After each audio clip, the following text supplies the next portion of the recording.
আপনি কি জানেন পিঁপড়াদের মাঝে প্রতিদিন লেগে থাকে বিশ্বযুদ্ধ? এতে করে প্রতিদিন ঝরে পড়ে লাখ লাখ পিঁপড়ার প্রাণ। শুনে অবাক হচ্ছেন? তবে পিঁপড়াদের জগতে এমনটাই হয়। এমনকি পিঁপড়াদের অন্তত 50টি প্রজাতির মাঝে আছে দাসপ্রথা বিদ্যমান। বিজ্ঞান জানে না পিঁপড়াদের মাঝে কিভাবে সৃষ্টি হলো এমন বিভাজন।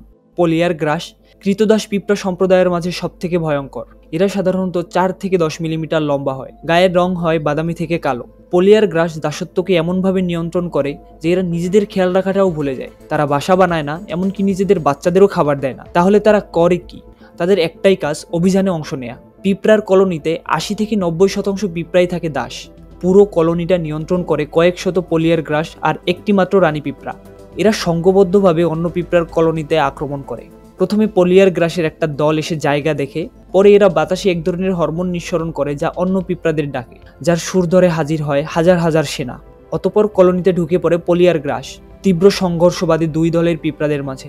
শত্রুদের রুখে দিতে ফার্মাইকা পিঁপড়ারা এক ধরনের হরমোন নিঃসরণ করে, কিন্তু তাতেও পলিয়ার গ্রাসকে দমানো যায় না। এরপরই শুরু হয় দুই দলের মধ্যে রাসায়নিক যুদ্ধ। এই যুদ্ধে ফার্মাইকা পিঁপড়াদের হার হয়। এরপরই শুরু হয় এদের মূল কাজ। এই অভিযানটা যে কারণে তারা করেছে, তারা ফার্মাইকা পিঁপড়াদের লার্ভাগুলো সংগ্রহ করে এবং বাসা থেকে বের করে নিয়ে আসে, কারণ এরাই হবে তাদের পরবর্তী দাস।